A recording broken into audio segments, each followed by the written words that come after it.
அவரை நன்றாக புரிந்து கொள்ள வேண்டும், மிகச்சரியாக அவரை உணர்ந்து கொள்ள வேண்டும், அவருக்கு எல்லா பணிவிடைகளும் செய்ய வேண்டும். எல்லாம் பண்ணி பழக்கி விட்டுறது. அவன் பாட்டுக்கு சும்மானு இருப்பான், அவன் பாட்டுக்கு பேசாம இருந்தவனை அவங்க அம்மா கரெக்டா வளர்த்துருக்கும். தோசை ஊத்தி தின்னுங்க, அவன் தின்னு இருப்பான். தண்ணி எடுத்து வச்சு சாப்பிட உட்காரான்னு சொல்லும், அப்படிதான் இருந்திருப்பான். துணிமணி எல்லாம் துவச்சு போறான்னு சொல்லி வளர்த்துருப்பாங்க. அவன் பாட்டுக்கு இருந்திருப்பான். திடீர்னு வந்ததுல இருந்து பாக்கணும், அங்க உட்காருங்க, இந்தங்க சேர்ல உட்காருங்க.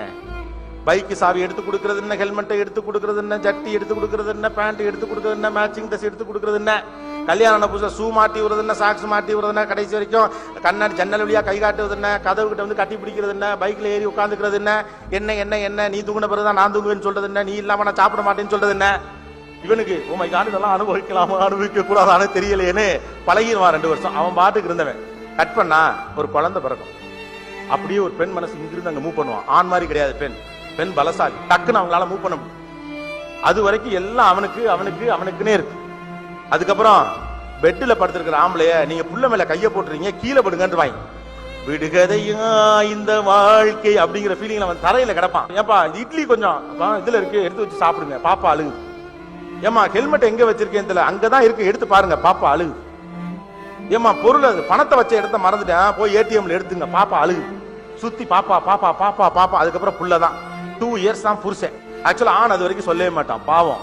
ஆணுக்கு சொல்லவே தெரியாது, ஏன்னா அவனை ஹீரோனே சொல்லி பழக்கிட்டாங்க. அழுதா கூட பாத்ரூம்ல தான் போய் அழுகணும். பாத்துறீங்களா இல்லையா? ஆம்பளைனா வீரமாவே இருக்கணும். எவ்வளவு அடிச்சாலும் வலிதாங்கிற ஒரு கேரக்டர் இருக்குன்னா அது இதுதான். வலிக்காத மாதிரியே ஒருத்தர் எத்தனை வருஷம் தான் நடக்கிறது, 45 வருஷத்துல அவன் பழகிடுவான். கிட்டத்தட்ட அந்த 10-15 ஆண்டு காலத்துல 2 பிள்ளைகள் 3 பிள்ளைகள் வருகிற போது முத பிள்ளைகிட்ட 2ஆவது பிள்ளைக்கு டிரான்ஸ்ஃபார்ம் ஆவாங்க அம்மாக்கள். நீ மூத்தவன் சும்மா இருந்துவாங்க. அடுத்து சின்ன பிள்ளை, அப்புறம் கடைக்குட்டி மேல கடுமையான ஒரு செல்லம் இருக்கும். இப்படி நகர்ந்து நகர்ந்து நகர்ந்து போகையில எல்லா மணி ஒரு பேர பிள்ளை எல்லாம் வந்து அந்த பிள்ளைங்க எல்லாம் வந்த பிறகுதான் ஞாபகம் வரும், ஐயோ புருஷன் ஒரு கேரக்டர் இருந்தானே, அவனுக்கு மல்லிகைப்பூ மாதிரி இட்லி சுட்டு கொடுத்தவன், ஆசைப்பட்டெல்லாம் மலாப்பொடி வச்சு கொடுத்தவன், அவனுக்கு தோசை சுட்டு கொடுத்தவன், இப்ப அவன் எந்த முக்குல உட்கார்ந்துருக்கானே தெரியலனா. அவர் பழைய பேப்பர் ஒன்னு எடுத்து ஞாயிற்றுக்கிழமை காலையில லைட்டை போட்டா திட்டுவாங்களோ இல்லையாங்கிற பயத்துல ஜன்னலை திறந்து வச்சு அந்த வெளிச்சத்துல வழக்கம் போல ஏதோ ஒண்ணு படிச்சுக்கிட்டு இருப்பான். அப்ப போயிட்டு திடீர்னு ஒரு காஃபி வரும். 21 வருஷம் கழிச்சு அப்படின்னு மறுபடியும் the episode starts. ஆண் வெளியில சொல்ல மாட்டான். I would like to tell you here, my sisters, please understand. ஆண் இதை வெளியில் சொல்லவில்லை என்றாலும் உங்களுக்கு அன்பை அப்படியே ஒரு இடத்துல இன்னொரு இடத்துல அப்படியே அச்சா தூக்கி வைக்க முடியும். எங்க அப்பா மாதிரி ஒரு மனுஷனை நான் உலகத்திலே பார்த்ததுல முதல் 3 வருஷம் பேசக்கூடிய ஒரு பெண், அதுக்கடுத்து என் புள்ள மாதிரி ஒரு ஆள் இந்த உலகத்திலே இல்லைன்னு சொல்லிடுவாங்க, முடிஞ்சு போச்சு. 2வது பிள்ளை வந்தவனே மூத்த பிள்ளைய விட 2வது பிள்ளை சூப்பர் ஆயிடுவான். ஒரு பெண்ணால இயல்பாகவே ஒன்றிலிருந்து இன்னொன்றுக்கு மாற முடியும், இன்னொன்னு பத்திரமா வச்சுக்க முடியும். ஒரு ஆண் உன்னை பிக்ஸ் பண்ணானா பிக்ஸ் பண்ணது மட்டும்தான். அதனாலதான் அவன் மனசுல இருந்து அவங்க அம்மா உட்கார்ந்துருக்க சேர்ல இருந்து அவங்க அம்மாவை அவங்களால இறக்கவே முடியல. வேணா உனக்கு இன்னொரு சேர் போடுறேன், நீ பக்கத்துல உட்கார்ந்துக்குவேன்னு சொல்லுவானே ஒழிய அம்மாக்கு போட்ட சேர் அம்மாக்கு தான், அதை எடுக்கவே மாட்டான் ஆண். பாயிண்ட் நம்பர் 1, சின்ன சின்ன செலவுகளில் ரொம்ப கவனமாக, குறிப்பாக இளைஞர்களிடம் அதை சொல்லுங்க. ஏன்னா பெரியவங்களே இப்ப சின்ன செலவுகளை பெருசா கவனமா இருக்கிறது. 100 ரூபாய்க்கு கீழான எந்த செலவு குறித்தும் யாருக்கும் பெரிதாக கணக்கு இல்லை அப்படின்னு சொன்னாங்க. உலகத்துல எவன் ஒருவன் சிறு விஷயங்களை பிரமாணிக்கமா இருக்கிறானோ அவன் பெரிய விஷயங்களும் பிரமாணிக்கமா இருப்பான். நாம $1 மில்லியன் எல்லாம் பத்தி பேசிட்டு இருக்கோம், 10,000 கோடிகள் பத்தி பேசிட்டு இருக்கோம். இன்னைக்கு 10,000 கோடிகள் சம்பாதிக்கிற எல்லாரும் சில்லற காசுல இருந்தா சம்பாதிக்கிறாங்க. ஒரு டிரான்சாக்ஷனுக்கு ₹1 10 காசு பேங்க் கிடைக்கல உங்களுக்கு தெரியறது இல்ல. நீங்களே ஏடிஎம்ல பணம் போடையில அதுல இருந்து ₹1 பேங்க் எடுத்துக்கிற விஷயம் உங்களுக்கு புரியறதே கிடையாது. எவ்வளவு பேங்க் எத்தனை பண்ணுது, 1000 கோடி 2000 கோடி லாபம் பண்ற பேங்க் உங்க பாக்கெட்ல இருந்து சில்லறையா தான் காசு எடுக்குது. அது ₹1000 தான் ₹100 தான் உங்கள்ட்ட கேட்கவே இல்லை. போன் ஒரு நிமிஷத்துக்கு 5 பைசா தான் அப்படிங்கிற ஒண்ணுமே தெரியல. ஆனா 5 பைசாவா 5 லட்சம் பேர்ட்ட கேட்டு 5 லட்சத்துல 50 லட்சத்துக்கு மாத்தி 50 கோடிக்கு மாத்தி 500 கோடிக்கு மாத்தினா அதோட டர்ன் ஓவர் என்னங்கிறது 5 காசுல தான் இருக்கு. அப்ப சின்ன சின்ன செலவுகளில் கவனமாக இருங்கள். பிள்ளைகள் தயவு செய்து சொல்லிக் கொள்ளுங்கள். பாயிண்ட் நம்பர் 2, வீட்டில் பேசுகிற போது கருவிகளை அணைத்து வையுங்கள். அது ஒரு டைம் கிரியேட் பண்ணுங்க. எல்லா கருவிகளையும் அணைத்து விட்டு சும்மா நாச்சுக்கு உட்கார்ந்து பேசுறதுக்கு ஏதாவது இருந்தா பேச ட்ரை பண்ணுங்க. கருவிகளின் துணை இல்லாம.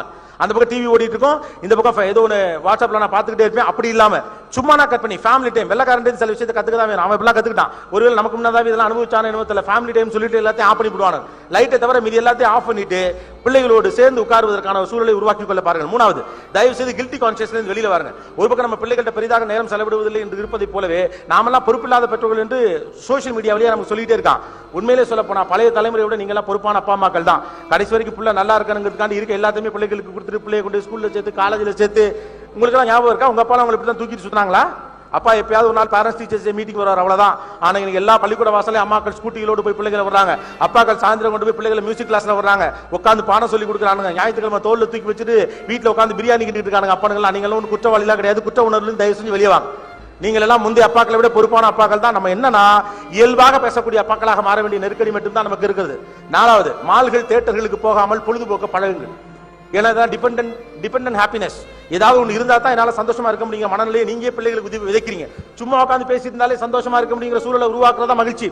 குறைந்த விஷயத்துல குறைந்த அவைலபிலிட்டி மகிழ்ச்சியா இருக்க முடிஞ்சாதான் ஒரு சமூக மகிழ்ச்சியா இருக்கணும் அர்த்தம் இல்லையா? நீங்களே என்ன பண்றீங்க? மாலு கூட்டிட்டு போறீங்க, தேட்டர் கூட்டிட்டு போறீங்க. ஏதோ ஒன்றை சார்ந்துதான் மகிழ்ச்சியாக இருக்க முடியும் என்ற நம்பிக்கை நீங்கள் சிறு பிள்ளைகளுக்கு இப்போதே விதைப்பீர்கள் என்றால் அந்த பிள்ளைகள் ஏதோ ஒன்றை சார்ந்துதான் மகிழ்ச்சியா இருக்கும். அது பொம்மையில மகிழ்ச்சி வரும், பெருசா சாப்பிட்டா மகிழ்ச்சி வரும், 1000 ரூபாய் செலவு பண்ணாதான் மகிழ்ச்சி வரும், கார் எடுத்துட்டு கோயம்புத்தூர்ல இருந்து சேலம் வரைக்கும் சும்மா ரோடு போயிட்டு வந்தா தான் மகிழ்ச்சியா இருக்கும். இப்பெல்லாம் அது ஒரு மகிழ்ச்சி தெரியுமா இல்லையா? பேசாம காரை ஓட்டிட்டு பேசாம வந்துடுது. அது என்னன்னு தெரியல, சென்னையில இது ஒரு பெரிய வியாதி மாதிரியே இருக்கும். வண்டி எடுத்துட்டு ஈஸியா அதுல போயிடுவாங்க, மகாபலிபுரம் வரைக்கும் போயிட்டு திரும்பி வந்துருவாங்க, அவ்வளவுதான். இதுல என்ன டிரைவிங் பிளாஷா அப்படிங்களா? இதுக்கு ஒரு 125 கோயினா 1,25,00,000 ரூபாய் கார் வாங்க முடியும். உங்க ஆளுகளுக்கு வாங்க முடியும், கோயம்புத்தூர் சேலம் போயிட்டு வாங்கலாம். மெட்ராஸ்காரெல்லாம் வாங்க முடியுமா? யோசிச்சு பாருங்க. சோ மால்களுக்கோ திரைப்படங்களுக்கோ போகாமல் டெலிவிஷன்லாம் பார்க்காம பொழுதுபோக்குவது எப்படி என்று பிள்ளைகளுக்கு சொல்லித்தாருங்க. அப்புறம் யாராவது ஒரு வருடமாவது 100% உண்மை சொல்லுங்கள். மனைவியாக இருந்தால் பெட்டர். யாராவது ஒரு வருடமாவது 100% உண்மையை சொல்லுங்கள். மனைவியாக இருந்தால் பெட்டர், கணவராக இருந்தால் பெட்டர். அப்புறம் உங்கள் மனதை வேண்டுமென்றே சங்கடப்படுத்தக்கூடிய மனிதர்களிடமிருந்து விலகி இருங்கள். ஒரு தப்பும் இல்ல. அவன் பொண்ணு கொடுக்காம போனா போயிட்டு போறான், வெளியூர்ல பொண்ணு எடுத்துக்கலாம். இதை சொன்னா இவன் சங்கடப்படுவான்னு தெரிஞ்சு ஒருத்த வேணும்னே உங்களுக்கு அதை சொல்லிக்கிட்டே இருக்கானா அவனை கொஞ்சம் கூட கவலைப்படாம தயவுதாட்சியம் இல்லாமல் தள்ளி வைங்க. அவன் உண்மையை குலைக்க போகிறான்.